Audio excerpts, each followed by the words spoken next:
Middle east में एक बार फिर युद्ध के हालात बन रहे हैं। इजराइल ने ईरान की राजधानी तेहरान और आसपास की जगहों पर हमला कर दिया।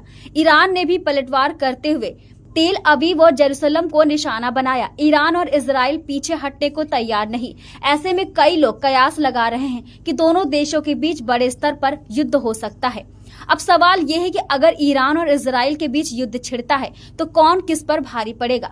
आइए देखते हैं कि इजराइल और ईरान की सेना में कौन सबसे ज्यादा ताकतवर है या किसके जीतने के आसार अधिक हैं। जमीन और जनसंख्या के लिहाज से ईरान इजराइल से काफी आगे है। जहां ईरान का कुल क्षेत्रफल 1.6 मिलियन स्क्वायर किलोमीटर है, यहाँ की जनसंख्या 8.8 करोड़ है। वहीं इजराइल की तुलना मिडिल ईस्ट के सबसे छोटे देशों में होती है। भूमध्य सागर के छोर पर स्थित इजराइल का कुल क्षेत्रफल 22,000 स्क्वायर किलोमीटर है और इजराइल की जनसंख्या मात्र 6 मिलियन है। ईरान के पास सशस्त्र बलों, रेवोल्यूशनरी गार्ड और साइबर फोर्स की एक बड़ी टीम मौजूद है। ईरान की नियमित फोर्स में 6 लाख जवान, रेवोल्यूशनरी फोर्स में 2 लाख जवान हैं, जिन्हें अलग अलग डिवीजन में विभाजित किया गया है। वहीं ईरानी सेना प्रॉक्सी वॉर में भी माहिर है। हालांकि पिछले साल इजराइल और अमेरिका के कुछ अभियानों ने ईरान की प्रॉक्सी वॉर लड़ने वाली फोर्स को भारी नुकसान पहुंचाया है।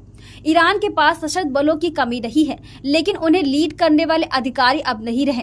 शुक्रवार को इजरायली हमले में रिवॉल्यूशनरी गार्ड्स के प्रमुख जनरल हसन सलामी और ईरान के आर्मी चीफ जनरल मोहम्मद बघौरी की भी मौत हो चुकी है। इसके अलावा इजराइल ने ईरान के परमाणु वैज्ञानिकों को भी मार गिराया है। साथ ही आसपास के कई वरिष्ठ कमांडरों की भी हत्या कर दी है। वहीं ईरान के सैन्य उपकरणों की बात करें तो 1969 में इस्लामिक क्रांति के दौरान अमेरिका ने ईरान को कुछ हथियार दिए थे जो अभी भी ईरान के पास हैं। इसके अलावा ईरान को रूस ने कई सैन्य उपकरण दिए हैं, जिनमें S-300 का भी नाम शामिल है। हालांकि इजराइल की तुलना में ईरान के सैन्य उपकरण काफी पुराने हैं, मगर ईरान के पास खुद का बनाया शाहद अटैक ड्रोन है। रूस ने यूक्रेन पर हमले के लिए ईरान के शाहद ड्रोन ही खरीदे थे। मीडिया रिपोर्ट्स की माने तो ईरान तेजी से यूरेनियम एनरिचमेंट कर रहा था, जिसकी मदद से ईरान परमाणु बम बनाने के बेहद करीब पहुंच गया था। हालांकि इजराइल ने अपने हमले में ईरान के परमाणु ठिकानों और बैलिस्टिक मिसाइल बनाने वाली जगहों को भी तबाह कर दिया है। कयास लगाए जा रहे हैं कि इजरायली हमले में ईरान का काफी नुकसान हुआ है। इजराइल की सैन्य ताकतों की बात करें तो इजराइल बेशक एक छोटा सा देश है, लेकिन मिडिल ईस्ट में इजराइल की मिलिट्री सबसे बेहतर मानी जाती है। इजराइल की जल, थल और वायु सेना अत्याधुनिक हथियारों से लैस है। इजराइल के पास लगभग 1,70,000 सक्रिय सैनिक और 4 लाख रिजर्व सैनिकों की फोर्स है। वहीं लंबे समय से गाजा पट्टी में हमास से लड़ रही इजरायली सेना युद्ध में माहिर हो गई है। इसका उपकरण हाल के कई ईरानी हमलों में देखा गया है। जब इजरायली एयर स्ट्राइक के पलटवार में ईरान ने इजराइल पर दर्जनों मिसाइलों को एक साथ दाग दिया और इजरायली सेना ने ज्यादातर मिसाइलों को आसमान में ही मार गिराया। इजराइल के बारे में बात करें तो ये भी कहा जाता है कि इजराइल मिडिल ईस्ट का एकमात्र परमाणु संपन्न देश है। हालांकि इजराइल कभी इस बात को नहीं मानता। इजराइल को अमेरिका का भी पूरा सहयोग मिलता है, खासकर ईरान के खिलाफ। इजराइल और अमेरिका हमेशा एकजुट नजर आते हैं। अमेरिका कई बार इजराइल का खुलकर साथ भी दे चुका है।